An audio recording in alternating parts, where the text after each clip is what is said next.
1 year of Linux Mint. Still worth it?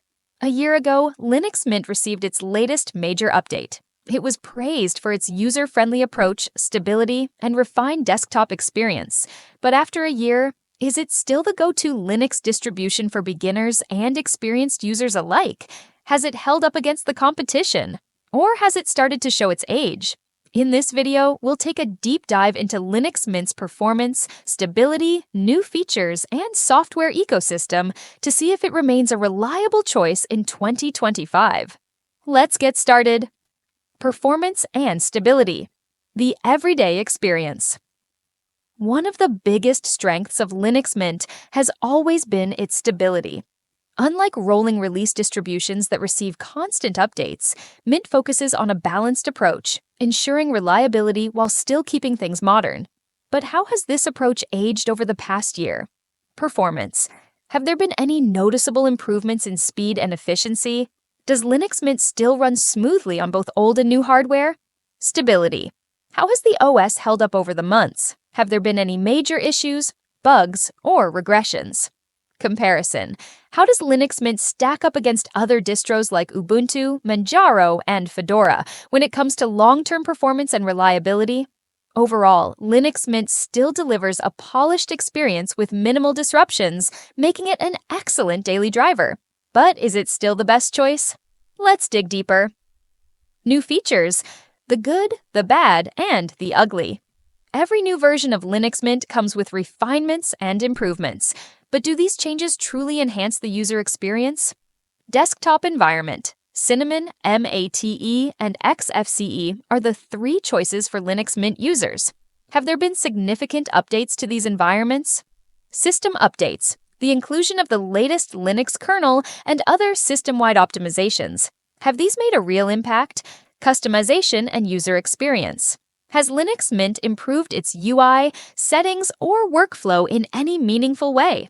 While Linux Mint continues to refine its formula, it doesn't always bring groundbreaking changes. But does that even matter? Let's move on to the software ecosystem. Software and app ecosystem. Has it evolved? One of the major deciding factors for any operating system is software availability and ease of use. Linux Mint, based on Ubuntu, has access to a vast library of applications. But has the software ecosystem evolved in a way that makes it more appealing to users? Software Manager. Is the package management experience smooth? How does it compare to other app stores like GNOME Software or KDE Discover? Flatpak, Snap, and APT. How well does Linux Mint handle modern package formats? Does it still avoid Snap support? And how does this impact software availability? Hardware and driver support. Has Linux Mint improved in terms of compatibility with newer hardware? Are there any issues with drivers for NVIDIA, AMD, or other components?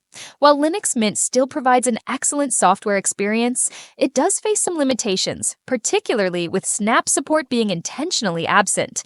Does this hinder its appeal? Let's discuss its future. Future prospects. What's next for Linux Mint? Linux Mint has a reputation for prioritizing user feedback and refining its experience rather than chasing trends. But what's next for Mint? Active development. Is the Mint team working on meaningful improvements and updates? Potential challenges. What obstacles could affect Linux Mint's future? The next evolution. Speculation on where Mint is headed, including possible UI changes, performance enhancements, and community-driven innovations. The Linux world is constantly evolving, and while Mint remains a strong contender, will it continue to hold its place? Conclusion. Final verdict and recommendations. So, after a full year, is Linux Mint still worth using? The answer depends on what you're looking for. If you want a stable, beginner-friendly, and efficient Linux distribution, Mint remains one of the best choices out there. However, if you're looking for cutting-edge features or a more modular approach, other distros might be a better fit. But now, I want to hear from you. Have you been using Linux Mint over the past year? What has your experience been like? Let me know in the comments below. And if you enjoyed this video, don't forget to like, subscribe, and hit the notification bell so you don't miss future Linux content. Thanks for watching, and I'll see you in the next one.